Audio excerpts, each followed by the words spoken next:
15,000 కోట్ల కుంభకోణం రేవంత్ రెడ్డి గారి బావమరిది సృజన్ రెడ్డి గారి కనుసన్నల్లో సైట్ విజిటేషన్ సర్టిఫికెట్ పేరిట జరిగిన కుంభకోణాన్ని బయటపెట్టింది బీఆర్ఎస్ పార్టీ. అట్లాగే సోలార్ టెండర్ల విషయంలో మరి ఏ రకంగా అక్రమంగా 100 కోట్ల కుంభకోణం జరిగిందో బయటపెట్టింది మా నాయకుడు హరీష్ రావు గారు.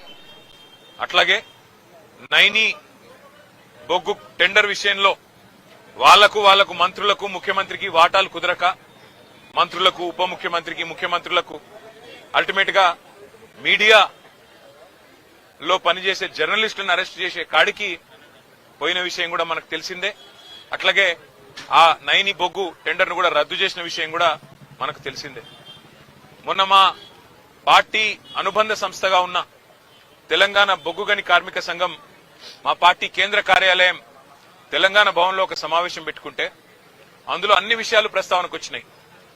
ఎట్లా సింగరేణి సంస్థ ఈ రోజు మొత్తం కార్మికుల పుట్టగొడుతున్నది, కేసీఆర్ గారి ప్రభుత్వం ఉన్నప్పుడు ఎట్లా 19,000 వారసత్వ ఉద్యోగాలు మెడికల్ ఇన్వాలిడేషన్ బోర్డు ద్వారా ఇవ్వడం జరిగింది, ఏ రకంగా ఇవాళ కాంగ్రెస్ ప్రభుత్వం వచ్చిన తర్వాత మరి ఆ బోర్డు మొత్తం ఎత్తేసి 11 నెలలుగా బోర్డు మీటింగులు పెట్టకుండా వేలాది మంది పిల్లలకు అన్యాయం చేస్తా ఉన్నారు. అన్యాయం చేయడమే కాకుండా గతంలో కేసీఆర్ ప్రభుత్వం ఇచ్చిన ఉద్యోగాలు మెడికల్ ఇన్వాలిడేషన్ కింద 19,000 ఉద్యోగాలు ఏదైతే ఇచ్చారో వాటి మీద కూడా విజిలెన్స్ ఎంక్వైరీ చేపిస్తామని చెప్పి అసెంబ్లీలో ఉప ముఖ్యమంత్రి బట్టి విక్రమార్క గారు ఏ మాట అయితే చెప్పారో ఇవన్నీ కూడా ఇవాళ సింగరేణిలో కార్మికుల్లో అక్కడుండే ప్రజల్లో కలవరాన్ని రేకెత్తిస్తా ఉన్నాయి. అదే సమావేశంలో మా సోదరుడు మాజీ ఎంపీ ఆ పెద్దపల్లి పార్లమెంట్కి అట్లాగే మాజీ ఎమ్మెల్యే చెన్నూరు సోదరుడు బాల్కా సుమన్ గారు కార్మికుల ఆవేశాన్ని కార్మికుల యొక్క ఆక్రోశాన్ని దృష్టిలో పెట్టుకుని మరి మాట్లాడిన విషయం మీకు తెలుసు. ఇవాళ ఈ ప్రభుత్వానికి ఎజెండా ఒకటే, అసలు విషయం మరుగున పడడానికి, అసలు విషయాన్ని బయటికి రాకుండా చేయడానికి, సింగరేణిలో జరుగుతున్న కుంభకోణాలను బయటికి రాకుండా ప్రజల దృష్టికి రాకుండా చేసేందుకు విషయాన్నంతా గోల్ తిప్పి సుమన్ ఏదో అన్నాడు అని చెప్పి ఇలా లోపల పెట్టే ప్రయత్నం చేసినారు. వాళ్ళ చెంచల్ కూడా జైల్లో పెట్టారు. మరి ఆయన మీద ఇష్టమున్న కేసులు ఇష్టమున్న సెక్షన్లు కూడా పెట్టినారు.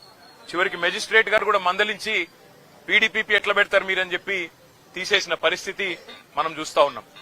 సోదరుడు సుమన్ చేసిన వ్యాఖ్యల్లో ఏమన్నా తప్పు ఉన్నదని ప్రభుత్వం భావిస్తే నేను ప్రభుత్వాన్ని ఒకటే అడుగుతా ఉన్నా.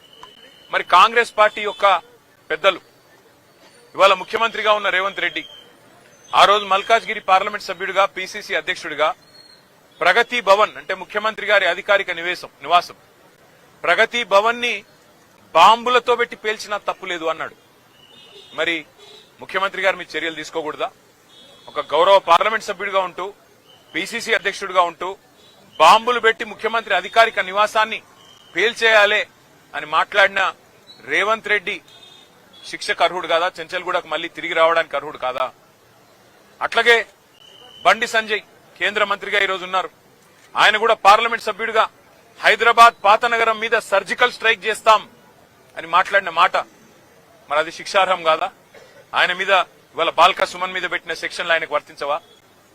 అట్లాగే మిగతా కాంగ్రెస్ నాయకులు ఒక మాజీ ఎమ్మెల్యే మైనంపల్లి హనుమంతరావు సిద్దిపేటలో మా హరీష్ రావు గారి క్యాంప్ కార్యాలయం మీద దాడి చేయించడమే కాకుండా పెట్రోల్ పోసి తగలబెడతా హరీష్ రావుని అనే మాట అది శిక్షార్హం కాదా? దానికి సెక్షన్లు వర్తించవా? వాళ్ళ జడ్చర్ల ఎమ్మెల్యే అనిరుద్ రెడ్డి అక్కడ ఉండే ఒక కంపెనీని పెట్రోల్ పోసి తగలబెడతా అంటే అక్కడ శిక్ష ఉండదా? అంటే కాంగ్రెస్ లో ఒక నీతి, మా సోదరుడు బాల్కా సుమన్ గారికి ఇంకో నీతా? ఎందుకు మీకు ఇంత కోపం బాల్కా సుమన్ మీద? ఉద్యమంలో ఆ రోజు 220 కేసులు పెట్టారు సుమన్ మీద. మళ్లీ చూస్తుంటే ఆ రికార్డు బద్దలు కొట్టాలన్న ప్రయత్నం ఏమైనా చేస్తున్నట్టు కనబడుతున్నది.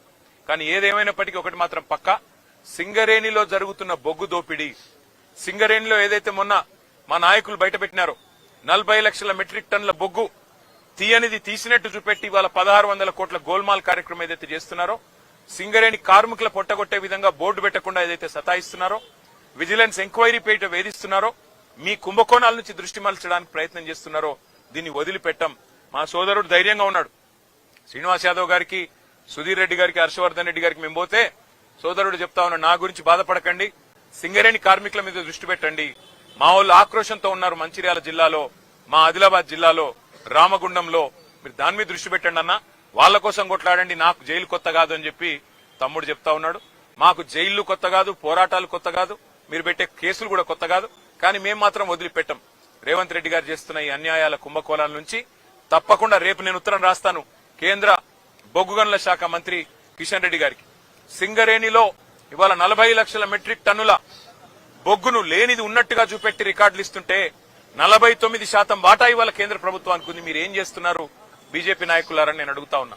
అట్లాగే కుంభకోణం జరుగుతుంటే ముఖ్యమంత్రి గమ్మునెందుకున్నాడు, ఆయనకేం అవసరం వచ్చిందని చెప్పి నేను అడుగుతా ఉన్నా. తప్పకుండా నిజం నిగ్గు తేలేదాకా మా సోదరుని కావాలంటే జైల్లో పెట్టుకోండి. ఇంకో వారం రోజులు ఎక్కువ పెట్టినా తను తయారుగానే ఉన్నాడు, మాకేం భయం లేదు. కానీ వదిలిపెట్టం ఈ అక్రమాలు అన్యాయాలు. సింగరేణి కార్మికుల తరఫున తప్పకుండా ఈ ప్రభుత్వాన్ని నిలదీస్తూనే ఉంటామని చెప్పి మీకు తెలియజేస్తూ అందరికీ ధన్యవాదాలు. థాంక్యూ.